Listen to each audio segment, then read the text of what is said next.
வணக்கம். இது ஐபிசி தமிழின் காலை நேர பிரதான செய்திகள். முதலில் தலைப்புச் செய்திகள்.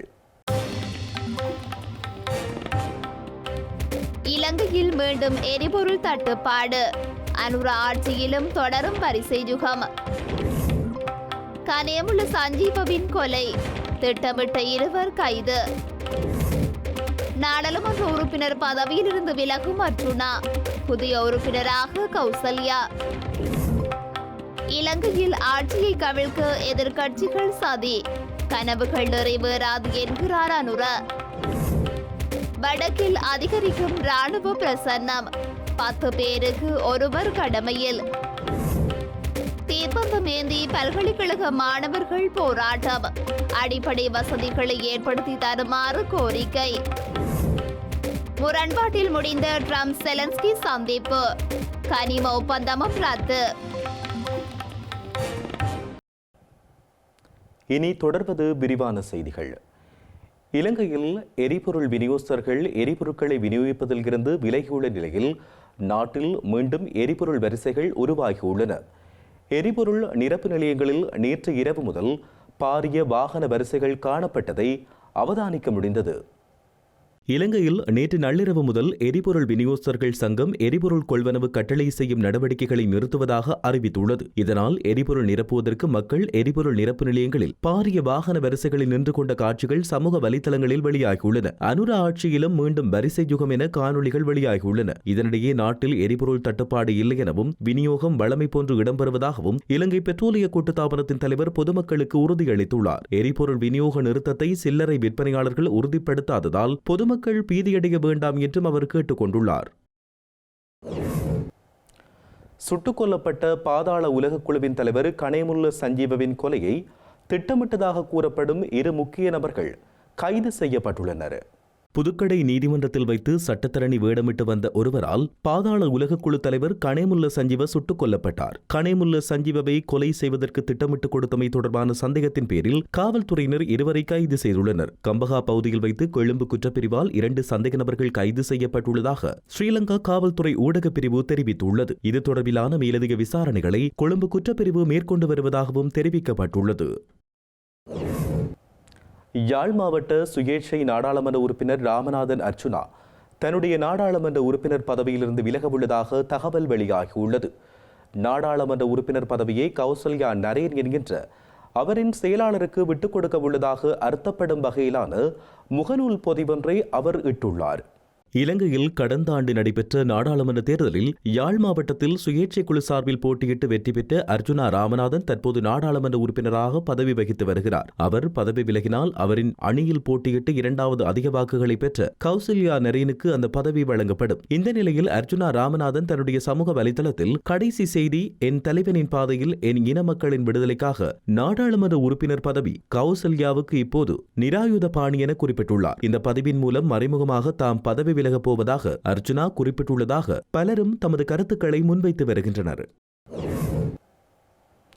இலங்கையில் மீண்டும் இனவாதம் மற்றும் அடிப்படைவாதம் தலைதூக்க தற்போதைய அரசாங்கம் ஒருபொழுதும் அனுமதிக்காது என ஸ்ரீலங்கா ஜனாதிபதி அனுரகுமார திசாநாயக்க வலியுறுத்தியுள்ளார். புதிய சட்ட கட்டமைப்பின் மூலம் பயங்கரவாத தடை சட்டத்தை நீக்க அரசாங்கம் தயாராக இருப்பதாக நாடாளுமன்றில் நேற்று நடைபெற்ற 2025ஆம் ஆண்டுக்கான வரவு செலவு திட்டத்தின் பாதுகாப்பு, பொதுமக்கள் பாதுகாப்பு மற்றும் நாடாளுமன்ற விவகார அமைச்சின் செலவினங்கள் மீதான விவாதத்தில் கலந்து கொண்டு உரையாற்றிய போதே ஜனாதிபதி இவ்வாறு தெரிவித்தார்.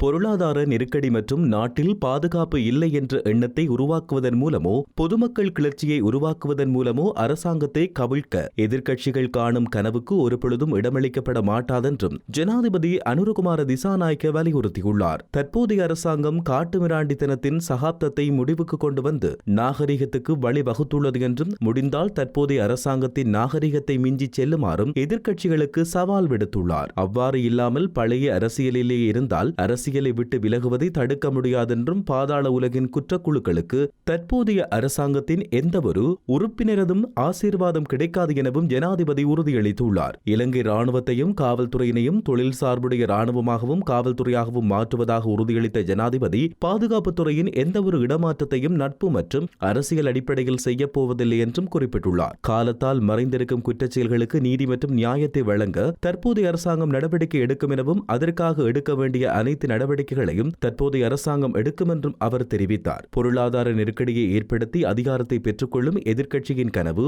தற்பொழுது முற்று பெற்றுள்ளதென்று சுட்டிக்காட்டிய ஜனாதிபதி தேசிய பாதுகாப்பு தொடர்பில் நெருக்கடி இருப்பதாக காண்பித்து ஆட்சி அதிகாரத்தை பெற்றுக்கொள்ளும் முயற்சியில் எதிர்க்கட்சி தற்போது இருக்கின்றதா என்று சந்தேகம் எழுவதாகவும் இதன்போது குறிப்பிட்டுள்ளார்.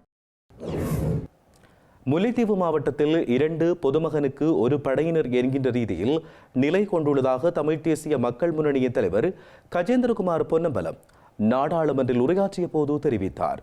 ஸ்ரீலங்கா ராணுவத்தில் 20 பிரிவுகள் உள்ள நிலையில் அவற்றில் 16 பிரிவுகள் வடக்கு கிழக்கில் முகாமிட்டுள்ளதாக தமிழ் தேசிய மக்கள் முன்னணியின் தலைவர் கஜேந்திரகுமார் பொன்னம்பலம் தெரிவித்துள்ளார். கிளிநொச்சியில் 4 பேருக்கு ஒரு படையினர் என்கின்ற வகையில் ஒட்டுமொத்த வடமாகாணம் முழுவதும் 10 பேருக்கு ஒரு படையினர் என்ற வகையிலும் நிலை கொண்டுள்ளதாகவும் தெரிவித்தார். அத்துடன் இலங்கை முழுவதும் 100 பேருக்கு ஒருவர் என்ற வகையில் படையினர் நிலை கொண்டுள்ளதாகவும் அவர் தெரிவித்தார். மேலும் வரவு செலவு திட்டத்தில் சமூக நலனை விட பாதுகாப்பிற்கே முன்னுரிமை அளிக்கப்பட்டுள்ளமை தெளிவாகுவதாகவும் அவர் இதன்போது குறிப்பிட்டுள்ளார்.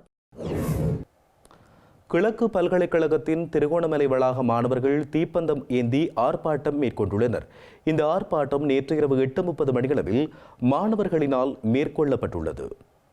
கிழக்கு பல்கலைக்கழகத்தின் திருகோணமலை வளாகத்தில் காணப்படும் குறைபாடுகள் தொடர்பில் குரல் எழுப்பிய மாணவர்கள் மீது பல்கலைக்கழக நிர்வாகத்தால் மேற்கொள்ளப்பட்ட அநீதிக்கு எதிராக மாணவர்களால் ஆர்ப்பாட்டம் ஒன்று முன்னெடுக்கப்பட்டுள்ளது. குறித்த வளாகத்தில் காணப்படும் விடுதி தொடர்பான குறைபாடுகள், உணவருந்துவதற்கான தொகுதி, மலசலகூடம் தொடர்பான குறைபாடுகள் தொடர்ச்சியாக காணப்பட்டு வந்ததாகவும் அது தொடர்பில் நிர்வாகத்திற்கு எதிராக குரல் கொடுத்த பல்கலைக்கழக மாணவர்கள் 11 பேருக்கு 2 வாரங்களுக்கு கல்வி தடை விதிக்கப்பட்டிருப்பதாகவும் ஆர்ப்பாட்டத்தில் ஈடுபட்டவர்கள் தெரிவித்தனர். இதற்கு எதிர்ப்பு தெரிவிக்கும் விதமாக குறித்த வளாகத்திற்கு முன்பாக மாணவர்களால் தீப்பந்தம் ஏந்தியவாறு ஆர்ப்பாட்டம் முன்னெடுக்கப்பட்டது. சம்பந்தப்பட்ட அதிகாரிகள் குறித்த விடயம் தொடர்பில் கவனம் செலுத்தி தமக்கான தீர்வை பெற்றுத்தர வேண்டும் என்றும் இதன்போது கருத்து வெளியிட்டனர்.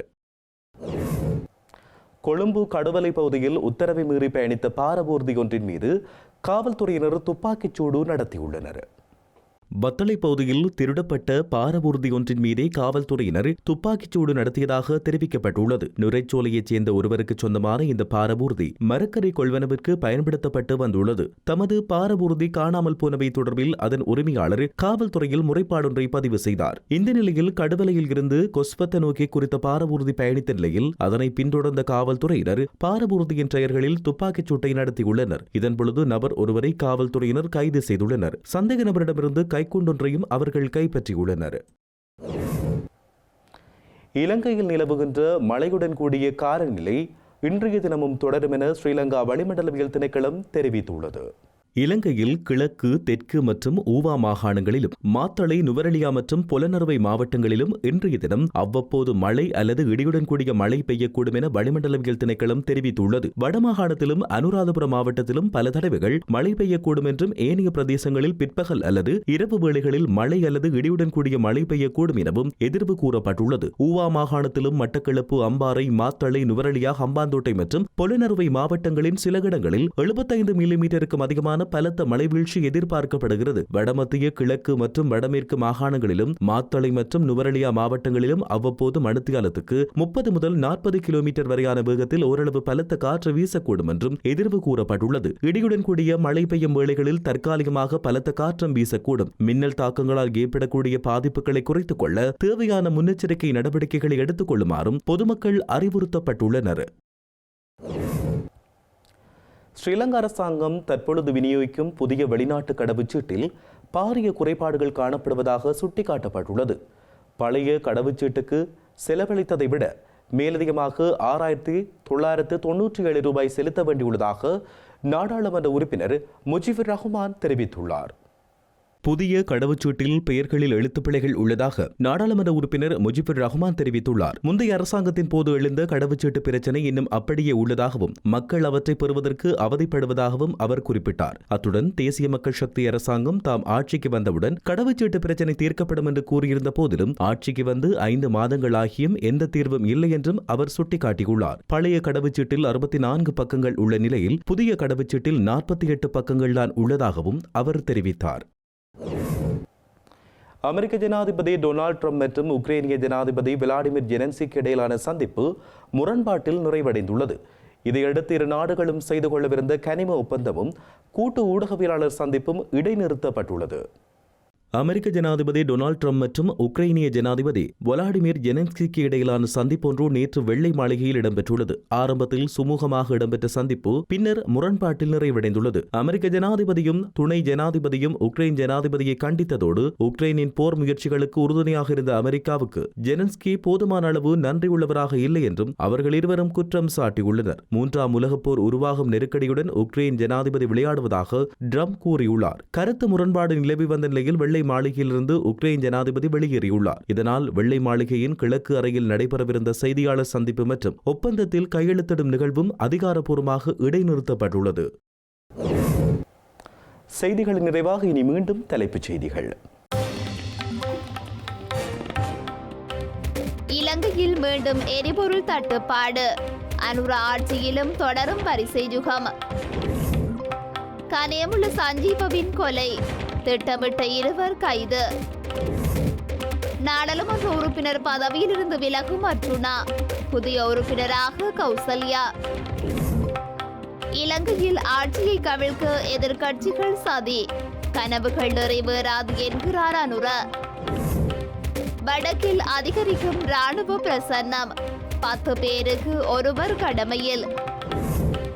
தீப்பந்தமேந்தி பல்கலைக்கழக மாணவர்கள் போராட்டம், அடிப்படை வசதிகளை ஏற்படுத்தி தருமாறு கோரிக்கை. முரண்பாட்டில் முடிந்த ட்ரம்ப் செலன்ஸ்கி சந்திப்பு, கனிம ஒப்பந்தமும் ரத்து. இத்துடன் ஐபிசி தமிழின் காலை நேர பிரதான செய்திகள் நிறைவடைகின்றன. உடனுக்குடன் நீங்கள் செய்திகளை அறிந்து கொள்ள ibctamil.com என்கின்ற நமது இணையதளத்தை பார்வையிடுங்கள். வணக்கம்.